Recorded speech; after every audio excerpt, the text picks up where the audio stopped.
या देवी सर्वभूतेषु मा कूष्माण्डारूपेण संस्थिता नमस्तस्यै नमस्तस्यै नमस्तस्यै नमो नमः। सुरा संपूर्ण कलशम रुधिरा प्लतुमेव च दधाना हस्तपद्माभ्या કુષ્માંડા શુભ દાસ્તુ મે। જે દેવી પોતાના હાથોમાં દુર્ગંધવાળી સુરા એટલે કે દારૂથી ભરેલા કલશ અને રક્તથી ભીની વસ્તુ ધારણ કરે છે, એવી કુષ્માંડા દેવી મને શુભ ફળ આપે એવી હું પ્રાર્થના કરું છું। આ શ્લોક આદિશક્તિ કુષ્માંડા દેવીને સમર્પિત છે, જેઓ નવરાત્રિના ચોથા દિવસે પૂજિત થાય છે। કુષ્માંડા નામનો અર્થ છે કુ એટલે થોડી, ઉષ્મા એટલે ઉર્જા, તાપ, અંડ એટલે બ્રહ્માંડ, વિશ્વ, જેમણે સમગ્ર બ્રહ્માંડની રચના કરી એવી દેવી એટલે કુષ્માંડા દેવી। સુરા સંપૂર્ણ કલશ એટલે કે દેવીના હાથમાં દારૂ ભરેલો કળશ છે। યોગ તંત્ર અને તાંત્રિક સાધનામાં આ દુષ્ટતાનો નાશ દર્શાવે છે। દેવીઓ દારૂ માંસના કલશ પણ ધારણ કરે છે, પણ એનો અર્થ ભોગ નહીં, અહંકાર, દુર્ગુણ અને તામસિકતાના સંહાર રૂપે થાય છે। રુધિરા પ્લુત એટલે લોહીથી ભીનું હોવું, જે આદિ શક્તિનું રૌદ્ર રૂપ દર્શાવે છે। હસ્ત પદ્માભ્યા દધાના એટલે દેવીના હાથ કમળ જેવી શોભા ધરાવે છે, એટલે કે તેઓ દિવ્ય અને સમતોલ શક્તિ ધરાવે છે। શુભદા એટલે જે શુભ ફળ આપતી દેવી છે। કુષ્માંડા દેવીનો આ શ્લોક દર્શાવે છે કે જો તમે આત્મદોષો એટલે કે તામસિકતા, અહંકાર, દુર્ગુણોનો નાશ ઈચ્છો છો તો દેવીનું રૌદ્ર સ્વરૂપ પણ ધ્યાનથી પૂજવાનું છે। તેમણે આપેલ લોહી અને દારૂથી ભરેલા કળશ જેવા તાંત્રિક ચિહ્નોનો અર્થ દુષ્ટતાના નાશ રૂપે સમજાય છે। આ શ્લોક દ્વારા સાધક પ્રાર્થના કરે છે કે હે દેવી, તમે યજ્ઞની જ્વાળાઓ જેવી ઉર્જાથી સમગ્ર બ્રહ્માંડની રચના કરી છે। તમારા રૌદ્ર સ્વરૂપ દ્વારા મારા અંદરના દુર્ગુણોનો નાશ કરો અને મને શુભતા પ્રાપ્ત કરો। કુષ્માંડા માતા જે સમગ્ર સૃષ્ટિની જનની છે, જેમનો પ્રભાવ કરોડો સૂર્યોની જેમ ચમકે છે અને જે આ બ્રહ્માંડની ઉત્પત્તિનું કારણ છે, તે મહેશ્વરી દેવીને નમન। જય માતાજી।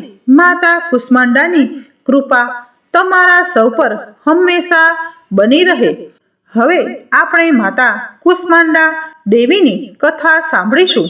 સમયના આરંભે જ્યારે ન તો દિવસ હતો, ન રાત, ન આકાશ હતું, ન ધરતી, ન કોઈ જીવ હતો, ન વનસ્પતિ, સમગ્ર બ્રહ્માંડ એક ગાઢ અંધકારમાં લપેટાયેલું હતું।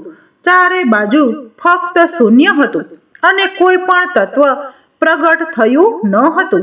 આ સ્થિતિ અનંત કાળ સુધી રહી, જ્યાં સુધી એક દિવ્ય શક્તિ પ્રગટ ન થઈ।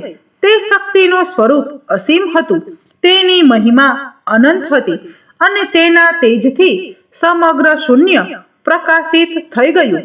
તે શક્તિ હતી માતા કુષ્માંડા, જેમણે પોતાની મધુર હાસ્યથી આ બ્રહ્માંડની રચના કરી।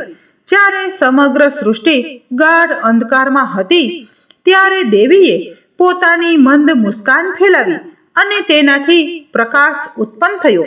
તેમના હાસ્યથી ઉર્જા પ્રવાહિત થઈ, જેનાથી સૂર્ય, ચંદ્ર, ગ્રહો અને નક્ષત્રો પ્રગટ થવા લાગ્યા।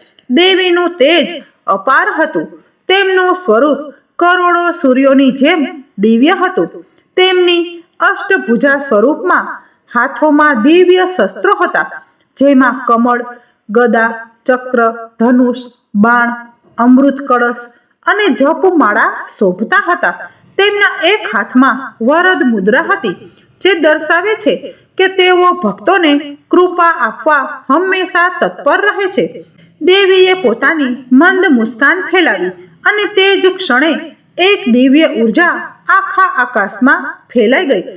આ ઉર્જાથી બ્રહ્માંડીય અંડ પ્રગટ થયું, જે સૃષ્ટિનું પ્રથમ સ્વરૂપ હતું. આ અંડ દિવ્ય પ્રકાશથી ભરાઈ ગયું અને ધીરે ધીરે તેની અંદરથી બ્રહ્માંડનું વિસ્તરણ થવા લાગ્યું.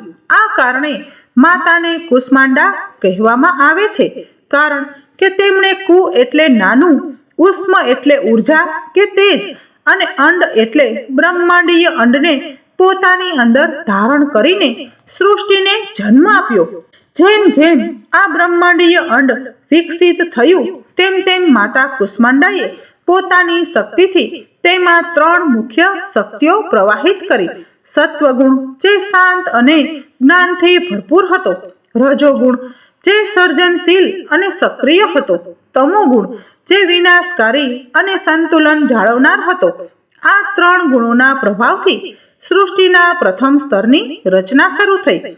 માતા કુષ્માંડાએ સૂર્ય, ચંદ્ર, ગ્રહો અને નક્ષત્રોને જન્મ આપ્યો.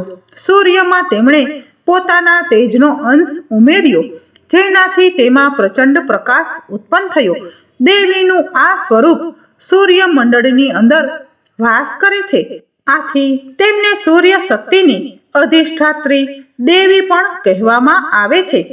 જ્યારે બ્રહ્માંડીય અંડમાંથી લોકોની રચના થઈ રહી હતી, ત્યારે માતા કુષ્માંડાએ પોતાના તેજથી પ્રથમ દેવતાઓની સૃષ્ટિ કરી. સૌથી પહેલા તેમણે મહાદેવ શિવને ઉત્પન્ન કર્યા, જે સૃષ્ટિના સંહાર કરતા અને યોગના આધાર બન્યા. પછી તેમણે ભગવાન વિષ્ણુને પ્રગટ કર્યા, જે સૃષ્ટિના પાલન કરતા બન્યા. અંતે દેવીએ બ્રહ્માજીને ઉત્પન્ન કર્યા અને તેમને સૃષ્ટિની રચનાનું કાર્ય સોંપ્યું.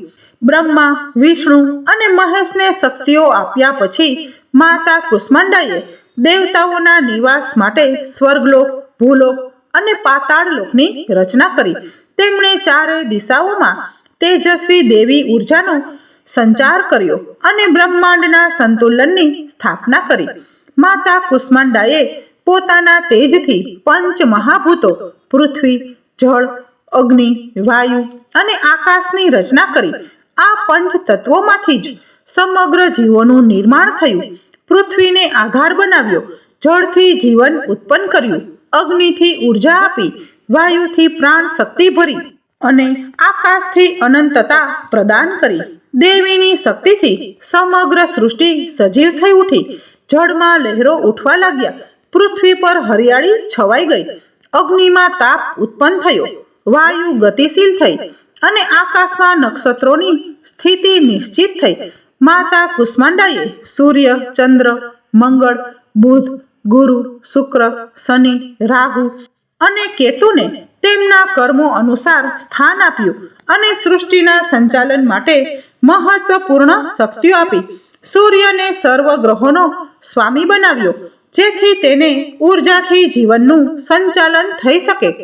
જ્યારે સૃષ્ટિનો આરંભ થયો ત્યારે દેવીએ એ પણ સુનિશ્ચિત કર્યું કે સમગ્ર બ્રહ્માંડમાં ઉર્જાનો પ્રવાહ સંતુલિત રીતે રહે. તેમણે કાળચક્રની રચના કરી, જેનાથી રાત્રિ અને દિવસનું નિર્માણ થયું, ઋતુઓનો ક્રમ નક્કી થયો અને બ્રહ્માંડના સંચાલન માટે જરૂરી નિયમો સ્થાપિત થયા. માતા કુષ્માંડાએ જોયું કે બ્રહ્માંડની રચના સાથે તેને સુરક્ષિત રાખવા માટે પણ એક શક્તિ જરૂરી છે. ત્યારે તેમણે પોતાના તેજમાંથી એક શક્તિ ઉત્પન્ન કરી, જે કાળાંતરમાં મહાદુર્ગા તરીકે પ્રતિષ્ઠિત થઈ. આ શક્તિ આગળ જઈને અસુરોના સંહાર માટે અવતરિત થવાની હતી.